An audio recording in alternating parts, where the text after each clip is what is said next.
The 6th of October 1976 is one of the dark days in our history. On that day, 11 Guyanese died in what we now call the Cubana disaster.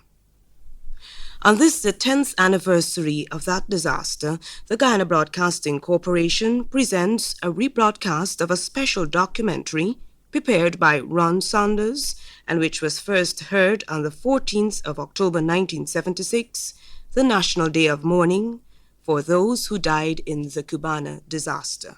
It was an ordinary day.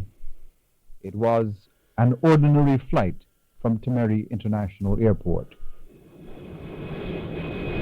Cubana's flight CU-455 was leaving Timeri International Airport at 11 o'clock Wednesday, October 6, 1976, en route for Trinidad, Barbados, Jamaica, and finally Havana.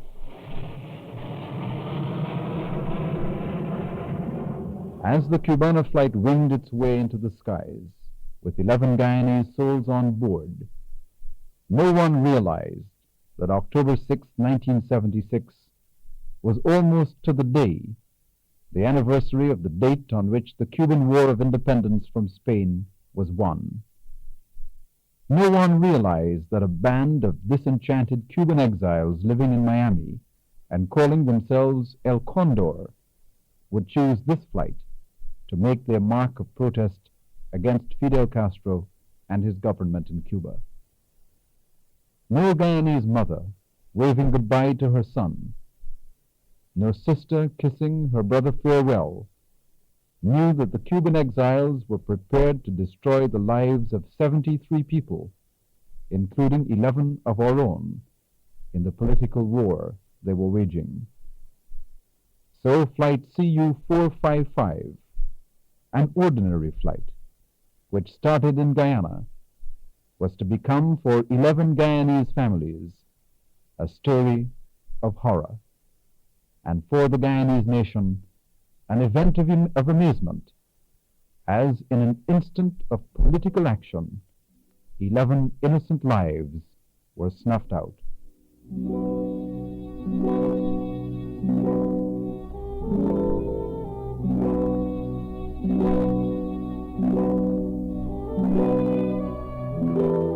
Action Radio presents The Horror of Cubana Flight CU-455, the story of a brief instant in aviation history, a plane crash, but an instant which will live forever in the minds of Guyanese.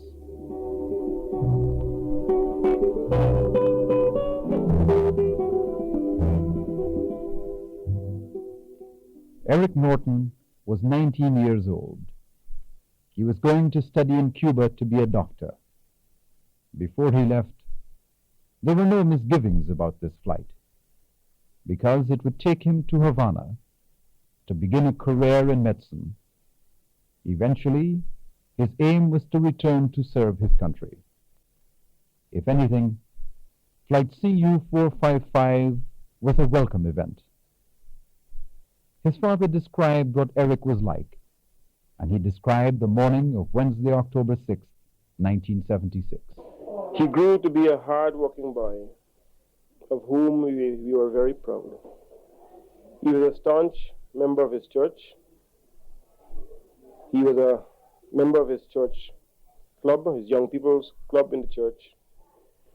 And all in all, he was a wonderful child. What kind of partying was there on Wednesday morning at Timeri? We were all happy. We were happy for him. He was in a very gay mood. He had his very good friend with him, Ronald Thomas. They were friends at school, and it was their ambition to study medicine together. They were going together. And we parted in a very happy mood. We stood and we watched himself and Thomas walk out the aircraft together. This was our last sight of our son. And so Eric Norton, with 10 other Guyanese, a number of Korean officials who had been visiting Guyana, and the Cubans who were going back home, prepared to board the flight. That moment was uneventful. If anything, it was characterized by its ordinariness. As a Guyana Airways Corporation official, Everton Griffith, tells, "The normal procedure for flight handling was followed, and all Cubana passengers were in the normal frame of mind of all departing passengers. Most of the Cubana passengers were on time at the airport, but there were a few who were booked on SLM, but unfortunately they got to the airport late and were reallocated to Cubana, as they happened to be disembarking at one of the common points of both airlines." What were the last few moments on Guyana's soil like for these Guyanese passengers? Were their thoughts filled with the people they were leaving behind, those they loved and who loved them? Or were they looking to the future? We will now never know the answer to these questions. The plane left Guyana. Apparently it arrived in and left Piarco International Airport in Trinidad without incident. Up to then, Cubana flight CU-455 was still an ordinary flight. It got to Barbados, to Sewell International Airport, also without incident. Then the plane was ready to resume its journey. For its passengers, half the trip had been completed. Now it was on to Jamaica, and then finally Cuba. Some of them must have been a little tired, but then this happens on every flight. It's an ordinary condition from flying.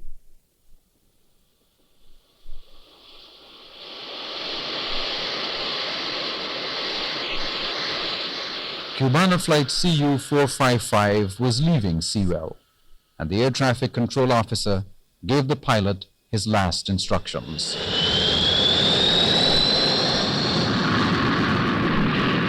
Off it went into the sky, this ordinary flight. The air traffic control officer at Sewell could relax for a few minutes until his next flight, and this he did. But then, suddenly, the Cubana flight again. Something had gone wrong. It was returning to Sewell. The ordinary flight was no longer ordinary. Its horror was about to begin.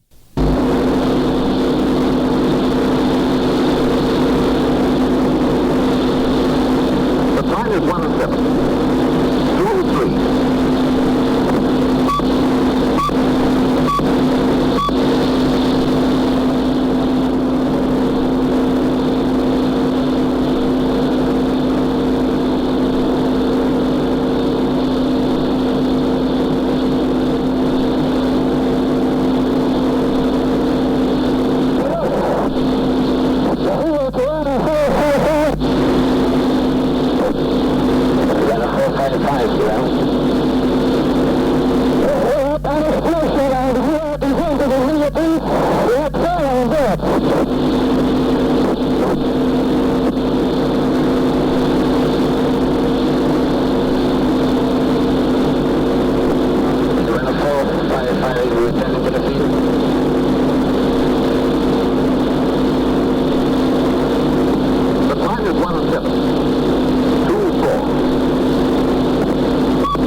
360 on the Barbados, 60.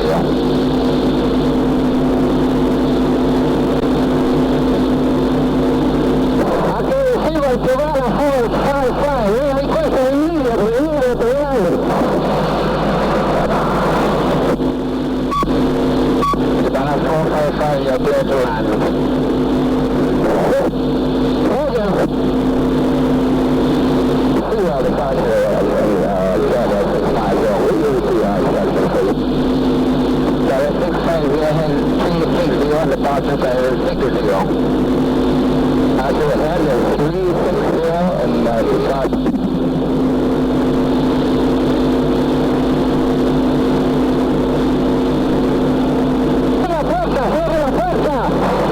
The time is 107.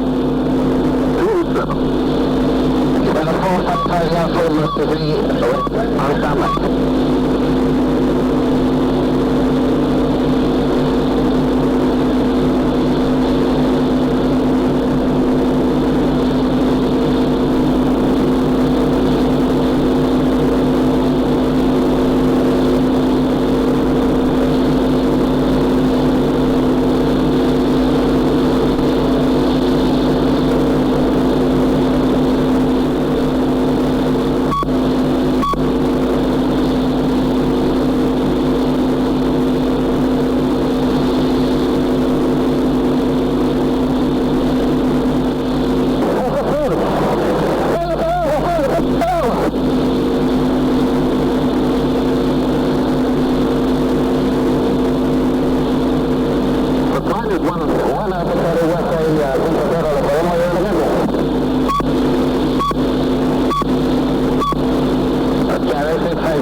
Then all contact was lost.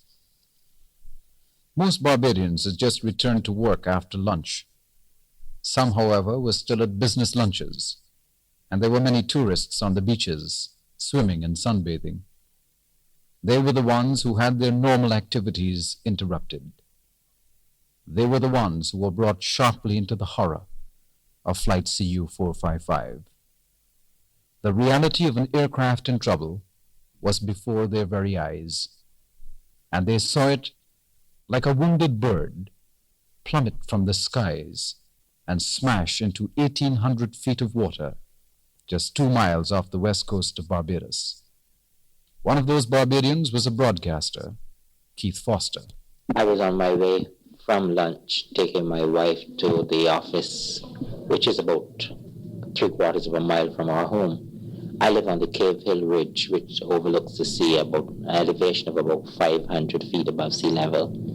So I have a panoramic view of the west coast of Barbados from this location. So driving along, I took a look at a dark blue cloud there, sort of making my own forecast of the afternoon's weather conditions. Then suddenly I saw the aircraft coming out of the cloud. Now, as a lover of aircraft myself, I always tend to follow the progress of aircraft to and from Sewell Airport, and I knew that this one was on what I would consider the normal flight path into Sewell, which is sort of a right angle, going straight onto the Bridgetown port, and then turning left and onto the main approach to the airport. At first, it seemed quite normal to see an aircraft flying with a slight stream of smoke behind it, but then it dawned on me, here's an aircraft, that smoke is not the right color, that's a dark blue smoke, and not the slight gray you see streaming from a jet, which is sort of pulling back. And I said, well, that doesn't look right. And my wife, she looked in the direction. She says, hell, Keith, that aircraft is in trouble. Because within the seconds of seeing the aircraft first time, making the decision and looking again, the aircraft was losing altitude. Then it suddenly keeled. Well, I'm not sure if it was left or right, because from the distance you can only see that it was an angle bordering 45 degrees from the perpendicular, which is a terrible angle for any passenger aircraft. And I knew that they don't play acrobatics of that sort. and it suddenly seemed to drop on the wing, almost drop out of the sky to a point. Did you see it actually fall into the water? No. Two things happened at that point. One, as it started to descend on the wingtip, naturally driving the vehicle, I had to concentrate on the road. Secondly, my mind turned to where is the nearest telephone, how could I get to my station, how could I get information from SeaWorld if there's an aircraft in trouble.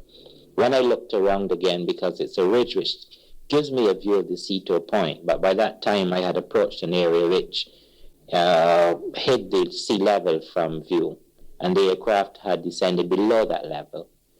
I came to the conclusion that the angle at which he was, he would have a hell of a time trying to level out if he did have control of the aircraft with me. And we jumped in the car and rushed downhill about 2 miles from where the location was, where I live, onto the beach.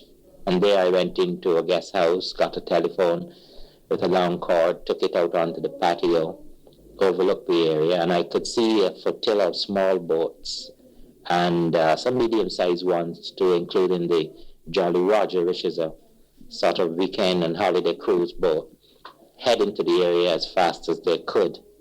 Meanwhile, another aircraft which had been circling, I later identified it as Carib West aircraft, which is a freighter as far as I know, was doing its best to pinpoint the area where the aircraft had hit the water. And that too, flying at low altitude, was skimming the water, going into the dark cloud, keeling on its wing until it had made a tight circle over the spot where it thought the aircraft went down. This was a good indication for the boats to rendezvous at that point. Then Carib West disappeared, I guess, back to the airport.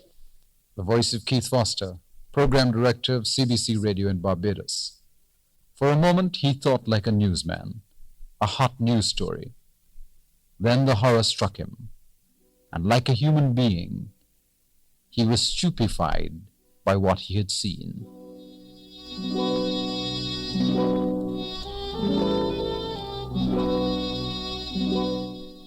The horror of Cubana flight CU-455 had begun.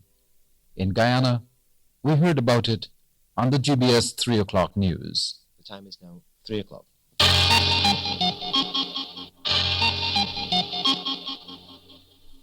Good afternoon. News at this time is read by Christopher Shepard. A Cubana DC-8 aircraft crashed a few minutes ago in the Caribbean Sea, about 2 miles off the western coast of Barbados. The aircraft left Timeri International Airport around 11 o'clock this morning with a number of Guyanese on board. It stopped in Trinidad before going on to Barbados. Unconfirmed reports said the entire crew and all the passengers, numbering 78 people, were killed. More on this story in later bulletins. And what now of the relatives? They wrung their hands with worry. They made frantic telephone calls to the airline office in Georgetown. They visited in order to dispel or coldly confirm their worst fears. Yes, your relative was on board that plane, flight CU-455. At about 3:15 p.m. on Wednesday the 6th, I was in bed, and a fellow worker from the fire department came to me. I came down to him, and he told me that he had heard on his car radio of a Cubana Airlines plane which had crashed near Barbados. This was my first indication that something was going wrong. What was your reaction on hearing the news? Well, I was alarmed. I was worried, but I didn't want my wife to hear until we had something definite. So I asked him, Sub Officer Tucker, to go down to the fire station and get on the telephone and see if he could get any definite information. Before he could call me back, other persons rang and said that they'd heard the same thing and wondered, had I heard about the crash? Shortly after, a newspaper reporter came to my home and told me that the plane had definitely crashed and that there had been no survivors. In Barbados, the activity had already started. The plane had crashed. But was anyone left alive? Could anyone be saved? Private boats, cruise ships, anything that was remotely seaworthy rushed to the wreckage in search of life. Instead, they found only death and destruction. Well, first of all, when I got there, I transferred from the boat I was on to the tug Barbados. And my first inquiry was to how many bodies they'd picked up, because before, on the way out, I'd been told that they had found the 4 bodies and that there was definitely no one alive. But when I transferred to the tug Barbados, they told me they'd picked up only 2 bodies up to then. And it was about that point that bodies started to surface.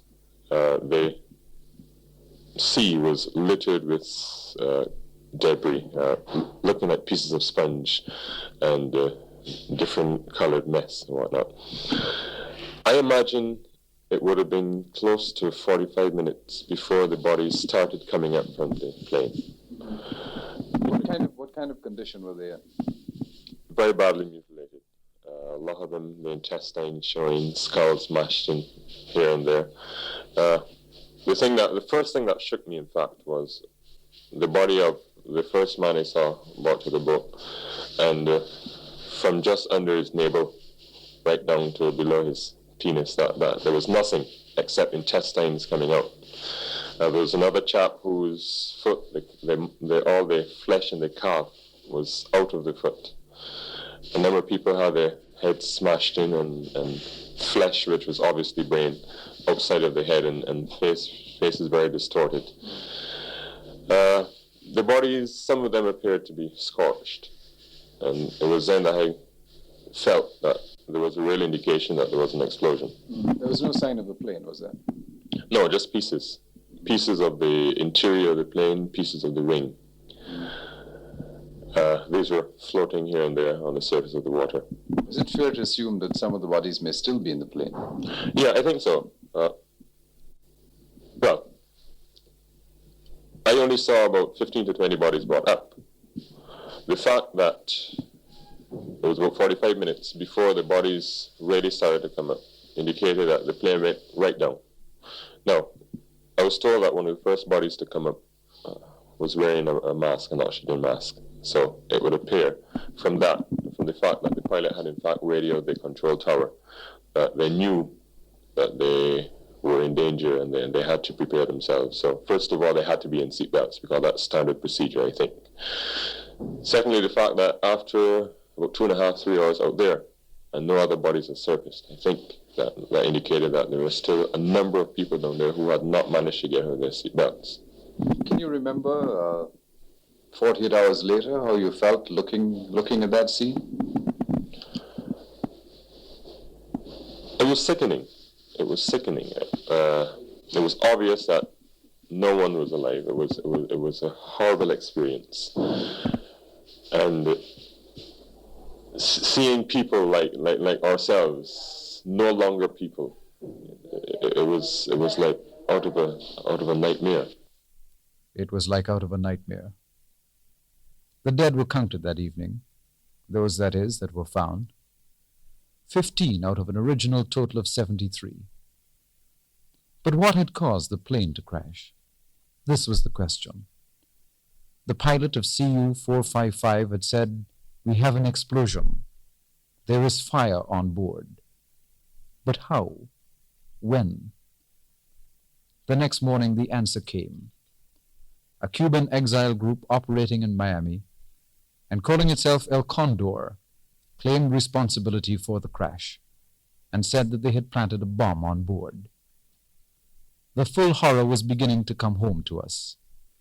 In a senseless act of political protest, a dissident group of exiles had sacrificed innocent lives to protest the Castro government in Cuba. Among those lives were 11 Guyanese. People unconnected to their political malcontent had died for something they never cared about and most probably did not even know about.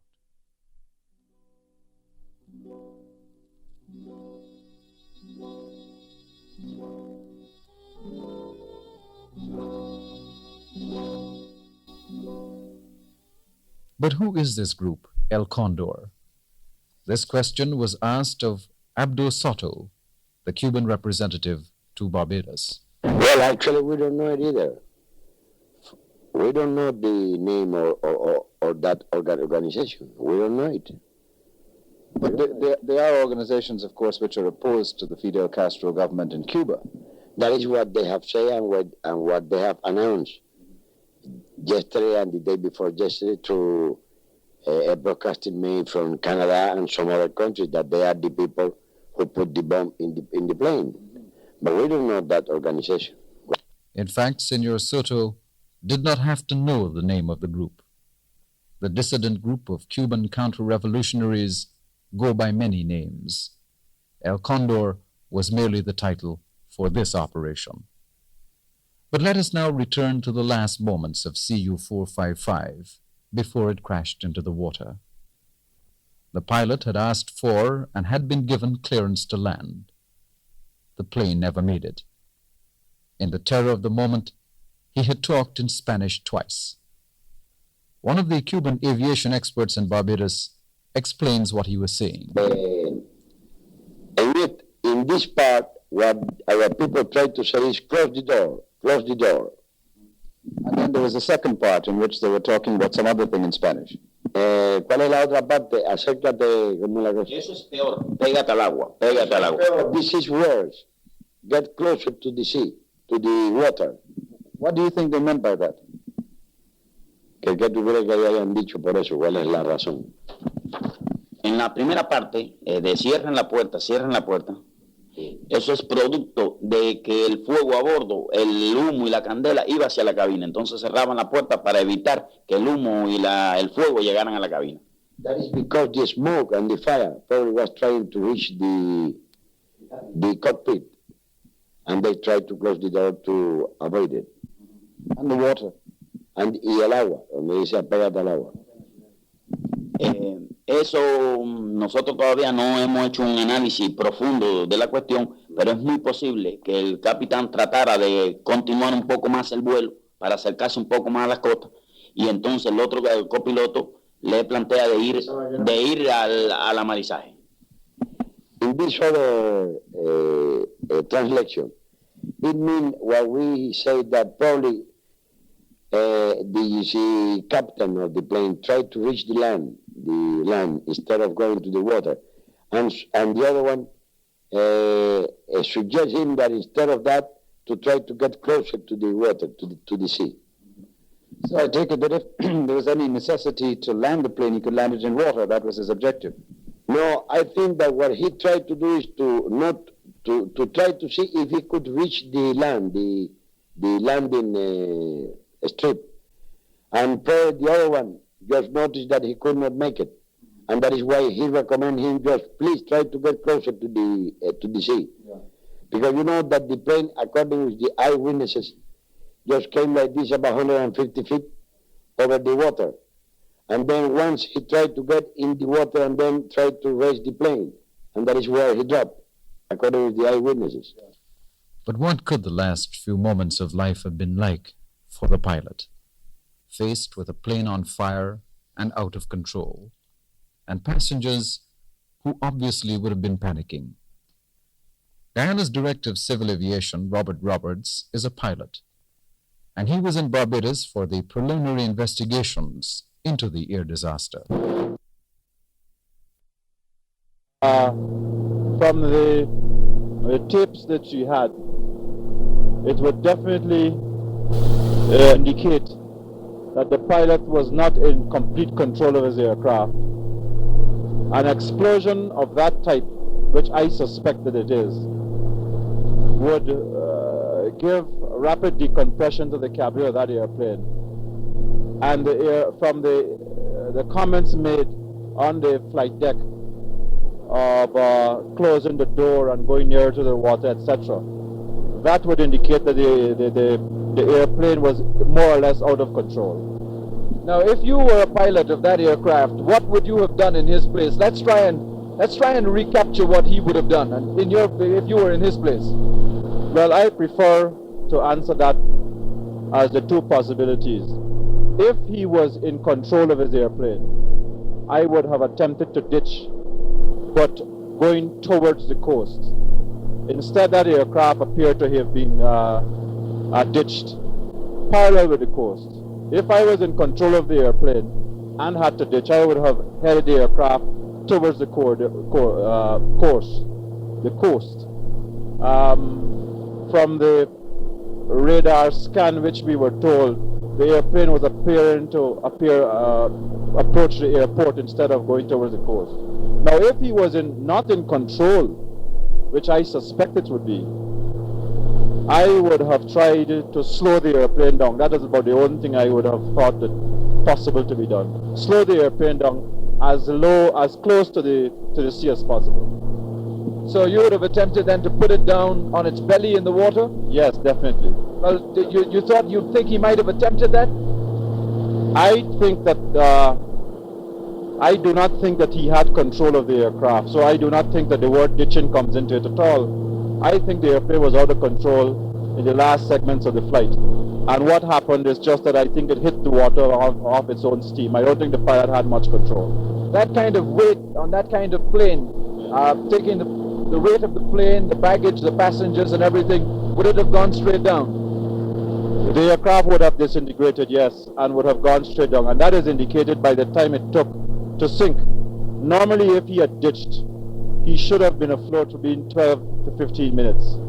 But that aircraft sank within 3 to 4 minutes, which would indicate a rapid descent into the water, which would indicate out of control and diving. Now let's look at what the last moments on the plane would have been like. Having had the explosion, what would he have done in terms of the passengers? In terms of the passengers, the most that would have been happening there, the stewardesses would have been trying to keep them calm. But you could never tell in accidents of this nature. As I said, what I suspect is a rapid decompression. A rapid decompression would lead to other chaos in the cabin, because the entire cabin would become mist-filled. It would be smoke-filled, mist-filled, and there would be fire around. So it would be other chaos. And I think that the significant words of the pilot saying to close the door could have had two meanings: either to stop the smoke going into the cabin, or to remove the hysterical behavior of the passengers from his mind and from his attention, because he would have needed every bit of efficiency to control that aircraft, for what little control was left. They would have had to use oxygen masks as well at some point, would they? The oxygen mask would have automatically dropped out in a decompression. Now tell me, this is a reference about closing the doors. Are there doors over the cockpit section that would have opened if smoke had started to gather to release that? No, the only door available to the cabin crew to close would have been the cockpit door that leads the pilot into the pilots into the cockpit. That's the only door that I have checked on the manual that he could have been speaking about. If the cockpit became smoke-filled, he would have smoke goggles dropping down in front of him, just like the smoke mask. And maybe his words that made it worse could have been him putting the smoke goggles on and getting a worse reaction. He might not have been able to see too well. All this, as I said, is only speculation on my part. Yeah, well, I'm only asking you to speculate because we don't really know what happened. But assuming that plane went all the way down to the bottom of the sea, I think 900 feet or something, what do you think of the possibilities of them bringing it up? It's at a depth of 300 fathoms, which would, rough estimate to me, would be 1,800 feet. Bringing that up would be a very, very difficult proposition. I think it would even be difficult for divers to bring up if any bodies are trapped in there, and I suspect that the remainder of the bodies are in the cabin. It will be a difficult proposition for even the divers. But to salvage that airplane is more or less impossible, I would think, at this stage. The pilot could do nothing. He was helpless. A bomb had ensured that despite his skill as a pilot, CU-455 would find a resting place at the bottom of the sea. El Condor had succeeded. But how did they do it? Two men boarded Cubana flight CU-455 in Trinidad and disembarked in Barbados. They were traveling on Venezuelan passports, one issued on 6/7/76 and the other on 7/6/76. They both claimed to be journalists. They left Sewell Airport in great haste and checked into a hotel called The Village in Bridgetown. Something occurred which panicked them. It is unsure what that something was. They left the hotel, leaving all their bags behind. They left by taxi, asking to be taken to the airport. Within walking distance of the airport, they told the taxi driver to stop, and they began to walk. Their behavior seemed strange to the taxi driver, and though he had been hearing about the crash of the Cubana plane, he made no connection. The men boarded a commercial flight that same day and returned to Trinidad. It did seem strange to the airport authorities that the men were leaving without baggage, and one official did make a link with the Cubana flight because the immigration cards of the two men stated that they had entered Barbados that very day on CU 455. They arrived in Trinidad and traveled to Port of Spain in the same taxi which had brought them to the airport that morning. The taxi driver knew that they had bags then. He knew they were traveling on the Cubana flight. He knew that the plane had crashed. He had heard reports about a bomb. He telephoned the police. Then there followed telephone calls between police officials in Barbados and Trinidad. The men were picked up for questioning in Trinidad. Their bags were found still in the hotel in Barbados. In the bags were tickets made out of various countries in the world. Only dates and flight numbers needed to be filled in. Pieces began to fit together, and there was cause for great concern over the identity of the two Latin Americans. A check was made on their movements over the past year. They were in Barbados when the BWIA office was bombed earlier this year. They were in Trinidad when Guyana's consulate office was bombed, and now they are in custody in Trinidad. The agents of El Condor were being held. Two men who had helped in the murder of 73 were in custody, and CU 455 was no longer an isolated incident. It was part of a series of events. First, the bombing of BWIA's office in Barbados, then the bombing of the Guyana Consul's office in Trinidad. Now a bomb on board CU 455. It was a plan. They and those elements outside of the Caribbean who hired them to unnerve the people of this region, to use a popular phrase, to destabilize us. But Guyana will not be easily cowed. In the words of the cable sent by Prime Minister Forbes Burnham to Premier Fidel Castro of Cuba,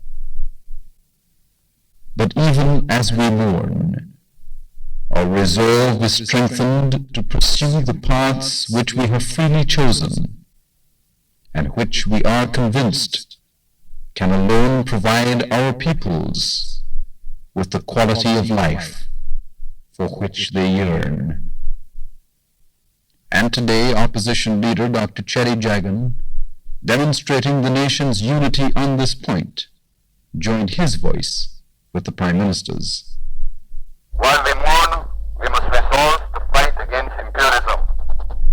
Imperialists and their terrorists, since the inception of the Cuban Revolution, have launched a campaign of death and destruction against socialist Cuba. They also want to halt the process of national and social revolution in the Caribbean. As long as imperialism holds sway, there will always be assassinations and sabotage. This is part and parcel of its armory. A determined, united effort must be made to remove all imperious influence from the area. The Cubans have no doubt that the two Latin Americans were part of the plan to bomb Cubana flight CU 455. They would like to see justice. On this day of national mourning, Guyanese can feel no differently. All of our countrymen who died were the loved ones of a family. They will miss them dearly, those like Eric Norton and Gordon Subha. We love all my children. But he's far away and he come for a little holiday, so we give him all our love. Since when he went to Germany? It's 13 years now, and he come once, and this is the second time he come. So we are glad to see him and we give him all our love. I guess you miss him a lot right now. Right now, because I can't catch myself. I don't think I'll ever. He hugged me and kissed me for the last week. Eric was our only child. He was born in this house. He knew no other home apart from short periods away when we went on holiday together. He grew up in the neighborhood, and we did our best to bring him up as a good Christian child. He grew strong, he was healthy, he worked hard, and he liked to play. In fact, the first thing he ever bought for himself as a Christmas gift was a small doctor's kit. And he spent many a day doctoring the dog. He grew to be a hard-working boy, of whom we were very proud. He was a staunch member of his church. He was a member of his church club, his young people's club in the church. And all in all, he was a wonderful child. He was a wonderful child. And there, but for fortune, could have been your child. The 11 Guyanese who died did not die in a freak act of two lunatics. They were killed in an attempt to frighten countries in the Caribbean. But principles are not discarded so easily. The Guyanese who died are now martyrs. Guyana would not have sacrificed their lives, and we will not now forget them. Eric Norton, Raoul Thomas, Raymond Passad, Ann Nelson, Jacqueline Williams, Sesh Narayan Kumar, Margaret Bradshaw, Violet Thomas, Rita Thomas, Sabrina Thomas, Gordon Subha. These are names that will live forever in the minds of Guyanese.